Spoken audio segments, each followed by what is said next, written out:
بیان واسطے دعوت دیاں گا مولانا عبدالعزیز صاحب۔ نحمده ونصلي على رسوله الكريم أما بعد فأعوذ بالله من الشيطان الرجيم بسم الله الرحمن الرحيم ما كان محمد أبا أحد من رجالكم ولكن رسول الله وخاتم النبيين وكان الله بكل شيء عليما قال النبي صلى الله عليه وسلم أنا خاتم النبيين لا نبي بعدي۔ بنیادی طور پر ہمارا آج کا پروگرام 6 ستمبر کو جو لاہور وحدت روڈ میں ایک بہت بڑی کانفرنس ہو رہی ہے، اس کانفرنس کی دعوتی مہم کے سلسلے میں ہے۔ اس کانفرنس میں شرکت کے لیے گاؤں گاؤں، کریا کریا، بستی بستی، مسجد مسجد ہمارے یہ حضرات پھر رہے ہیں کہ وہ کانفرنس کامیاب ہو جائے۔ کانفرنسوں کی ضرورت کیا ہے؟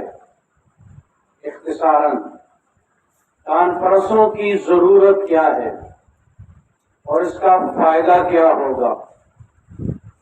ہمارا جو دشمن ہے، ختم نبوت کا جو دشمن ہے، وہ ہر وقت بیدار رہتا ہے، وہ کسی وقت بھی ڈاکہ ڈالنے سے غافل نہیں ہے۔ جب ڈاکو چاقو چبند ہو تو چوکیدار کی ذمہ داری بڑھ جاتی ہے۔ ہم عقیدہ ختم نبوت کے چوکیدار ہیں۔ اللہ جل جلالہ کی ذات نے ہمیں محمد الرسول اللہ صلی اللہ علیہ وسلم کے عقیدہ ختم نبوت کی چوکیداری کے لیے ہمیں چنا ہے، یہ اللہ کا انعام ہے۔ تو چونکہ دشمن ہر وقت میرے بھائیو دوستو ایکٹیو ہے، وہ ہوشیار ہے، اور ہر وقت، ہر آن، ہر گھڑی وہ سازش میں مصروف ہے، اس کا کوئی بھی وقت سازش سے خالی نہیں رہتا۔ انہم یکیدون کیدا، وہ ہر وقت ہی چال چلتے ہیں۔ وہ الگ بات ہے، اللہ کا کروڑ شکر ہے، اللہ کا کھرب ہا شکر ہے، اس میدان کے چوکیدار بہت ہی زیادہ حاضر دماغ ہیں، اتنے حاضر دماغ ہیں جتنا میرے بھائیو دوستوں وہ چال چلتا ہے، خفیہ چال چلتا ہے دشمن، اللہ رب العزت کی ذات اپنے چوکیداروں کی مدد کرتے ہوئے، ان دین کے چوکیداروں کی مدد کرتے ہوئے، ان داڑھیوں پگڑیوں والوں کی مدد کرتے ہوئے، اللہ اس سازش کو وقت سے پہلے ہی ننگا کر دیتے ہیں، اور چوکیدار پوری قوم کو بتا دیتا ہے ڈاکہ پڑ رہا تھا، ڈاکو پوری تیاری میں تھا، لیکن اللہ کا فضل ہوا کہ اس کا وار ناکام ہو گیا۔ کہ ہم ایسے باتیں نہیں کر رہے کہ آپ کو ویسے ہی دھوکہ دے رہے کہ ایسا معاملہ۔ اب میں تازہ خبر آپ کو سناتا ہوں۔ یہ حکومت گئی ہے 9 تاریخ کو، یہ آخری حکومت گئی ہے اس اگست کی 9 تاریخ کو غالباً، جانے سے 2 دن پہلے، جانے سے 2 دن پہلے بالکل کانوں کان کسی کو خبر نہیں ہوئی، ایک اسمبلی میں بل لایا گیا۔ اس بل میں یہ مطالبہ تھا کہ مسلمانوں کے دینی معاملات کو حل کرنے کے لیے گورنمنٹ کی سطح پر ایک ادارہ ہے اسلامی نظریاتی کونسل، اسی طرح کا ایک ادارہ اقلیتوں کے لیے بھی ہونا چاہیے، جس میں سکھ برادری، ہندو برادری اور یہودی اور دوسرے جو بھی ہیں، جو بھی غیر مسلم ہمارے ملک میں رہتے ہیں، ان کے مذہبی مسائل کے لیے بھی ان کے یعنی کہ نمائندوں کے اوپر ایک بورڈ مشتمل ہو جو غیر مسلموں کے مسائل کو آپس میں بیٹھ کے حل کر کے حکومت کو سفارشات پیش کرے۔ اس بل میں ایک بات لکھی ہوئی ہے کہ جی یہ بل ہوگا ہندوؤں کے عقیدے اور نظریات کے لیے اور ان کے مسائل کے لیے، سکھوں کے لیے، ساروں کے لیے۔ اس میں 4 ممبر عیسائی ہوں گے،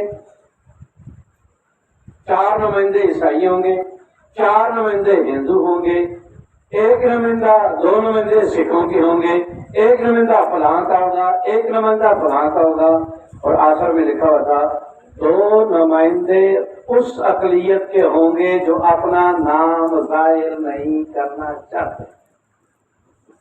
اب سمجھ گئے آخر کیا لکھا تھا؟ 2 نمائندے اس اقلیت کے ہوں گے جو اپنا نام ظاہر کرنا، کیونکہ پاکستان میں اگر کوئی کافر اپنا نام چھپاتا ہے تو صرف مرزا ہی چھپاتا ہے. تو اس طریقے سے اس بل کو لایا گیا اور لا کے ہی فوراً پاس کروا لیا گیا قومی اسمبلی سے. جو ہی پاس ہوا چوکیدار جاگ رہا تھا، چوکیدار نے فوراً میرے بھائیوں دوستوں اپنی ذمہ داری پوری کی اور الحمدللہ اس میں وہ 100% ناکام ہو گئے. اس لیے میرے بھائیوں ایک تو ہمیں ان جلسوں سے ہم دشمن کو بتانا چاہتے ہیں کہ ہم خاموش بھی نہیں اور ہم سوئے ہوئے بھی نہیں، ہم ہر وقت بیدار ہیں. ایک بات. دوسرا ان جلسوں کا مقصد یہ ہے کہ ہماری پبلک، ہماری عوام، ہم مسلمانوں کو عقیدہ ختم نبوت کی پختگی ہر روز، ہر مہینے، ہر موقع پہ ملتی رہے. جب پختگی ملے گی تو پھر یہ سب کچھ قربان کر دے گا، عقیدہ ختم نبوت پہ کمپرومائز نہیں کرے گا. آخری مثال عرض کرتا ہوں. جب مرزا غلام احمد قادیانی کا چرچا ہوا نبوت کا، کئی لوگوں نے اس کو نبی مان لیا. ایک آدمی کسی گاؤں کا رہنے والا ایک لوہار کے پاس اپنی کہاڑی تیز کروانے کے لیے آیا اور لوہار کو کہا کہ بھائی میری کہاڑی تیز کر. اب میرے بھائیوں لوہار لگ گیا اس کی کہاڑی کو تیز کرنے میں، اور وہ بیٹھ کے اس کے پاس مرزے کی تعریفیں، مرزے کے دلائل، مرزے کی نبوت کو قائل کرنے کے لیے وہ اس کے ساتھ کرتا رہا. اور یہ لوہار مسلمان تھا. باتیں ہوتی نہیں، وہی چپ کر کے سنتا رہا، سنتا رہا، سنتا رہا، سنتا رہا. چونکہ یہ مولویوں کے پاس بیٹھتا تھا، علماء کی تقریریں سنتا تھا، اس کا عقیدہ ختم نبوت پر ایمان پختہ تھا، تو یہ خاموشی سے لوہار سنتا رہا. جب ان کہاڑی کو ہو گئی پان تو کہاڑی ہو گئی تیار، تو اٹھا میرے بھائیوں لوہار، اس نے دستہ ٹھوکا اور دستہ ٹھوک کے اس نے اس کو پتھر پہ یوں مارا، اور مارنے کے بعد میرے بھائیوں دوستوں پکڑی کہاڑی کا دستہ اور پکڑ کے یوں کر کے اس کے سر پہ لے جا کے اس مرزائی کے سر پہ کھڑی کر کے کہاڑی کہا بتا مرزا نبی ہے کہ کون ہے؟ ان کے جھوٹا ہے. اسے کیا کہا مرزا نے؟ ان کا اور ان کا لانتی ہے، ان کا اور ان کا مرتد ہے. جتنی گالیاں آ سکتی تھی وہ گالیاں اس نے کہا تو اٹھا، ان کا پکڑ پاڑی، پکڑی پاڑی، ان کا رکھ میری گردن پہ، اور میرے کو گرام شکر کو حال ہے میری گردن اتر جائے گی، میرا ختم ہو عقیدہ.